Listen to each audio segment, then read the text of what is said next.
Okay, All right. January 2025.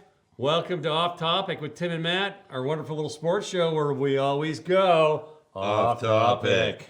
Today we're going to talk hockey. Hockey. Firewag World Juniors is top of mind. Yes. We got the NHL logo up there. Let's go back, IIHF. World Juniors. So, Team Canada really sucked this year, and a lot of people are upset about that. Well, and I mean, I'm just looking here because I was like, you know what? I'm Christmas, going away to Disneyland. Yeah. I'll pay attention when I get back because Canada will still be in it. Oops, was I ever wrong? Quarterfinals to Czechia. But just keeping an eye on the scores. Canada did okay. I mean, they beat Germany 3-0. They beat Finland 4-0. And then it came to games that mattered. And they could not stop a puck. No. Oh, my goodness. They got beat 4-1 by the U.S. Okay, so I watched that U.S. game. Okay, there's Yeah. two things I want to say. A, Canada had a problem coming in with ability to score goals, Yeah. which is kind of stupid to have that problem going into a really short, high-tempo tournament, and discipline, staying out of the penalty box. Yes. And guess what burned them against the U.S.? Now, Penalties. in their defense, the USA goalie is, I can't even remember what his name is. He's a prospect of the Detroit Red Wings. That guy is a magician. A magician. A musician. The puck looks like a beach ball to that kid. He is so good. He is unreal, stopping everything. And the U.S. went all in on, offense with his killer goalie, and that's why they're undefeated. Yeah. So that's that part. And so Canada got 15 bazillion penalties against the U.S., a bunch more against Czechia. They got a 5-minute major, which was crap. It shouldn't have been a penalty at all. It was a clean hit, but whatever. Yeah. And then that's what burned them. So they couldn't score goals, and they couldn't stay out of the penalty box, and that's why they're going home early. So it's not like hockey in Canada is terrible. We're all going to die, and we're going to do something now. The country's going to lose itself. Well, They didn't put a very good team together for a short, very, very competitive tournament, and it burned them in the ass. So. Well, it's like that Olympic tournament where Canadians are going to be the great. They're going to win again. The Olympics, yeah. Yeah, the the NHL Olympics. players. Yeah, Nagano. Was it Nagano? Yeah. And Sweden knocked them out in the first round, and then everybody's like, but what you're seeing now too is the rest of the world is catching up to Canada. Yes, very much so. And Canada, I think, we may disagree on this a bit. I think Canada's rested on their laurels a bit. They have. And haven't thought we're the best. We don't have to push as hard as other countries have to develop. Right. When you're the best, everybody's trying to catch you. Yes. When you're the best, you got to push yourself to be better than you were yesterday. Right. And I don't see that out of the Canadian team. I think there's a lot of politics involved where the best players aren't being chosen, but the players that they want to showcase are being chosen. Yes. And I don't like that. I've never liked that. No. I thought it should always be on merit. And I think the Canadian Hockey Canada. needs to relook at how they do things, and there may need to be a change there on how they do things. And that's typically what's going to happen when you see a situation like this. It's a good thing to happen. I mean, Montreal, I'm a Habs fan, so Habs have a center by Michael Haig, who's playing for Michigan right now, Wolverines. And he's having an amazing season, putting up great NCAA numbers. He wasn't even invited to the tournament to try out because they like CHL guys. Yes. I mean, that's a problem there. Yeah. Quebec has not produced a really top-notch player in a really long time because why? In Montreal, in Quebec, language politics. Yeah. And my cousin, who's very, very active in hockey in Montreal, lives in the South Shore near the Habs training facility. His son plays. And, Jackson is fully bilingual, like no accent on either side. And, Rob, who, played, a decent tier level, not the Q, but knows the stuff, has to argue with coaches about, what are you doing? Guys, come on, who cares? And we're English. I'm speaking French to you, like, it still happens. So the Q's not developing players. Yeah. And I think Hockey Canada really has to relook at how they do things. Yeah. And get the politics out of it. Exactly. And the way they're developing players too. Wayne Gretzky has said this so many times. And if you're going to listen to anybody, listen to Wayne Gretzky. Come on. And he stands up and goes, what the hell are these coaches doing? They think they're in the NHL. They're not. They're developing. Yeah. And they're not developing skills. They're developing winning. Yeah. Which doesn't work when you're 9 and 10 years old. Why are they worrying about line changes? Why are you worrying about your defensive formations coming into the defensive zone and what your forwards are doing? He'll say it 100 times. When I was that age, the coach threw us on the ice with 100 pucks, go score 100 goals. Yeah. Get out there and have fun. He was an amazing lacrosse player. He was an amazing baseball player. He was a superb hockey player, and he just chose hockey. These kids in Ontario and the Metro Toronto Hockey League are playing 6 days a week at 6 years old on the ice. 360 days a year. What are you doing? Yeah, but that's the problem and you'll see it in a lot of sports. You see it with football now. Oh. Coaches and dads are like, oh yeah, it's a 12-month-a-year sport now, like hockey. No, it isn't. Yeah. Play football or play hockey. The season ends. There's no more spring hockey. There's no more summer hockey. Go play baseball. Go play lacrosse. Go play football, soccer. European players are produced so well because half the year they play hockey, half the year they play soccer. Yeah. Adam Graves was the best center in this league for decades. He was amazing. Why? And Brett Hull will say this. His dad was from England, and he forced him to play soccer. Yeah. And as a soccer, I mean, a lot of people don't like soccer. It's kind of boring to watch, but you have to pass, and you have to be aware, and his puck control and ball control, and that's why he was such a good center. Yeah. Because of all the soccer that he played. I'm not a fan of watching soccer, but it is one of the ultimate team sports. It is. It is one of the ultimate team sports because you can't have a hero on the team. The team's got to work together. Right. Yeah, okay, you can have a star player, Right. but he needs the support He of does. the rest of the Oh, yeah. cast to get him there. Football and soccer are the two of the most ultimate team sports there are. There are, very Yeah, much so. I agree right? with that. And then we're not doing this. We're burning these kids out. Yeah. And, the Stahl brothers, Jared and Daniel or whatever their names were, there were four of them made it in the NHL. Yeah. Their dad was, they had a sod farm up around Thunder Bay, Ontario, I think it was. And he built a full-size hockey rink on their property. Yeah. Now, it's cold enough in Thunder Bay, and they got enough property that they can do this, but whatever. And he said it was the best babysitter we ever had. Because when they weren't in tournaments, they were on that ice with their friends playing hockey all the time. Yeah. And that's when they develop their skills. And if you have a kid on the ice 6 days a week when he's 6 years old, he's burnt out. Yeah. He's burnt out. And I get it. There's a lot of kids that love hockey, and Yeah. they'll just have a stick in their hand at all times. But they don't have to be in organized training. No. 6 days a week. Like I always had my baseball glove with me because I play catch anytime, anywhere, right? But if there's a football game, I throw the glove in the bag and go play football. Exactly. Someone handed me a hockey stick. I go play ball hockey. I can't skate. So I can't skate either. and I can never I'm like- skate. It's an ankle biter like this. Like, oh my God. Yeah, and that's the thing. You hand me a basketball. I'm not a big basketball fan, but I'll shoot hoops with you. Yeah.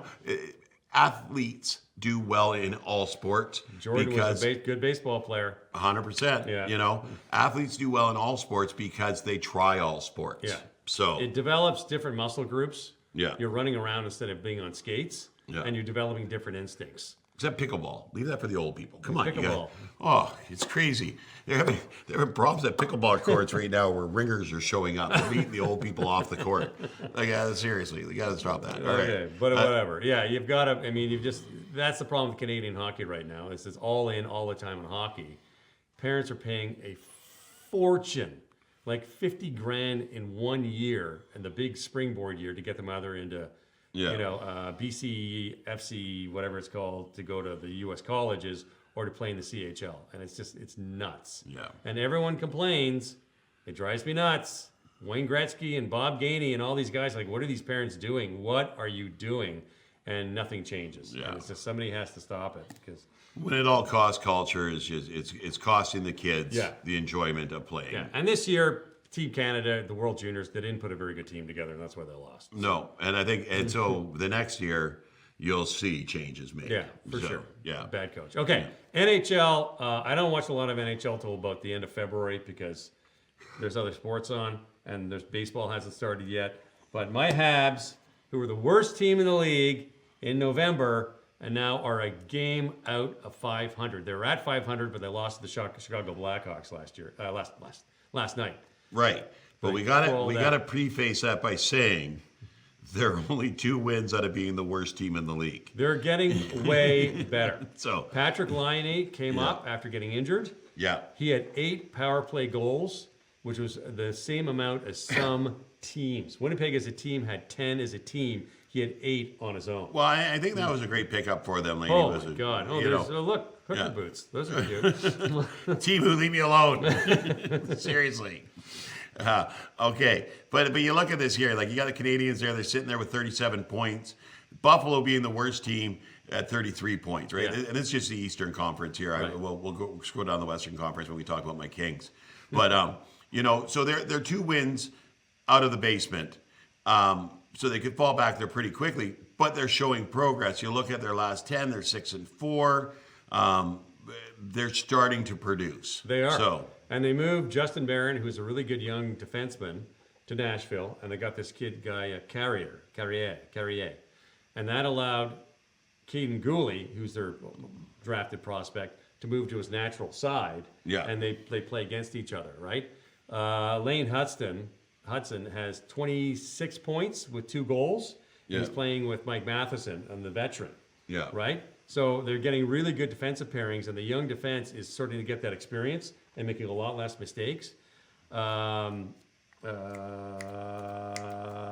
What's his name? The little guy. Caulfield? Cole Caulfield just got his 20th goal, Yeah. and he's not even at the halfway, I barely love at the that halfway kid. point. That kid's a spark plug. He is. He's Yeah. a spark plug. He's something else out Jake there. Evans, because Patrick Laine was on the ice and the defense had to pay so much attention to Laine, had 5 goals in 5 games. Not too many people have Jake Evans in their hockey pool, let me tell you. So there's a lot of good little things happening, and they're just slowly but surely putting a package together. And they could compete for a playoff spot this season. I expect them to do that. So there. It's going to be tough. It's going Yeah. to be tough. You know, when you look at the standings in the Eastern Conference, there is a lot of gap between the top and the bottom. You got the Leafs at 50 points, and then the Canadians at 37. So you don't have a huge gap there. No. It's It's early days, too. and you're right. We're halfway through the season, right? It's an 82 game season. They're at 40 games. Yeah. So 38 games for the Canadians. So it's not out of reach. No. So, and we've seen weirder things happen. And we've seen it, LA Kings, come in the number 8 spot, final day of the Kings. season, and win the Stanley Cup. Where are they? I can't see them. They are second in the Pacific. Oh, 49. Yeah. They're Look right at behind the them. Vegas Woohoo. Golden Knights. So, I mean, in the Western Conference, you've got the powerhouses, you know, and Winnipeg Jets are just are a phenomenal team this year. Their goalie, man, he's going for the heart. that Oh, guy. unbelievable. Vezina. Look at their point differential, plus 45. You know, that's just crazy. And then the Vegas Golden Knights are right there with them. Montreal beat them last time they played. The Kings are up there as well. 22 wins, 49 points.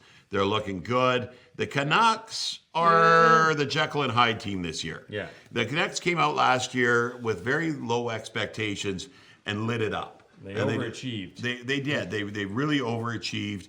They were firing on all cylinders.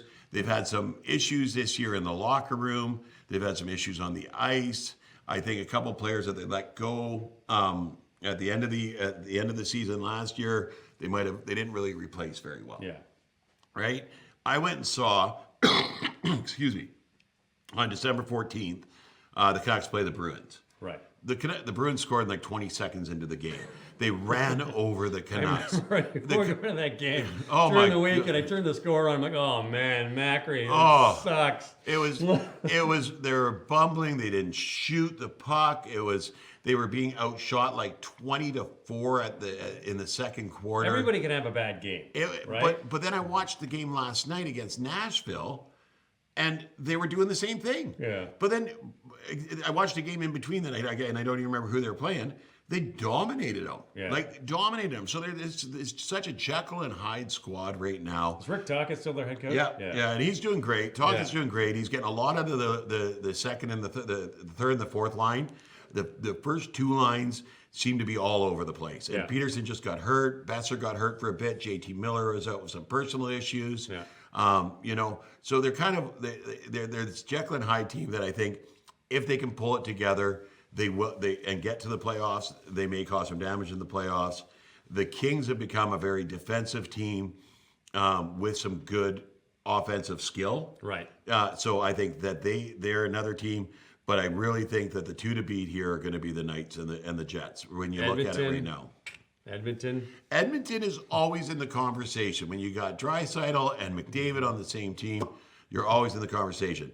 The problem with Edmonton is that they've got to outscore the other team 6-5. Yeah. Because their defense. goaltending is suspect. Yeah. And their defense isn't the best, but they can outscore other teams 6-5. And I mean, they got a great goals for, great goals against. They're plus 20, or no, sorry, plus 17. So they're outscoring. You know, they've got 124 for. Vegas Golden Knights sitting at 136. But Jets are 145 goals for, 100 goals against. That's like, it's just a crazy 45 plus 45. The thing that drives me nuts about Winnipeg is they had similar numbers last year, and they weren't even selling out. No. And it's like the fans aren't showing up. Like, do you have any idea what the hell the owners of that team had to go through to get that team back in Winnipeg? Yeah. And what else are you doing in Winnipeg? How much curling do you really want to watch when it's minus 40 outside and, you know, there's a shopping mall you can go visit? Support your damn team, guys. Year 2 after they moved back there, I was working for a company that's based out of Winnipeg. I was out there, so they took me to a game, and it was wild. Like, the atmosphere was wild. You look at a game now, and seats are empty. Yeah, and you couldn't steal a seat back then. Yeah, and now it's like and they're a good team. Yeah, they're a good. decent They team. make it the playoffs, and they're a good team. And then you're like, why aren't you supporting your team? Like, what's I wrong? get it. You can get hypothermia leaving your house in Winnipeg this time of year, but you got to go support your You live team. in Winnipeg, so suck it up. You made bad decisions already. Just live with them. Oh my God, that's terrible. Okay, Winnipeg's actually a really fun town. It's actually a really cool I town. like Winnipeg. I do. I bet, but the company I worked for would fly me out once in the dead of winter and once in the dead of summer, and you'd wear the same thing both times. well, That's the problem. in the summer you're wearing lots of clothes because the mosquitoes are the size of pterodactyls. Yes. Right, and they could carry you away, and there's lots of them.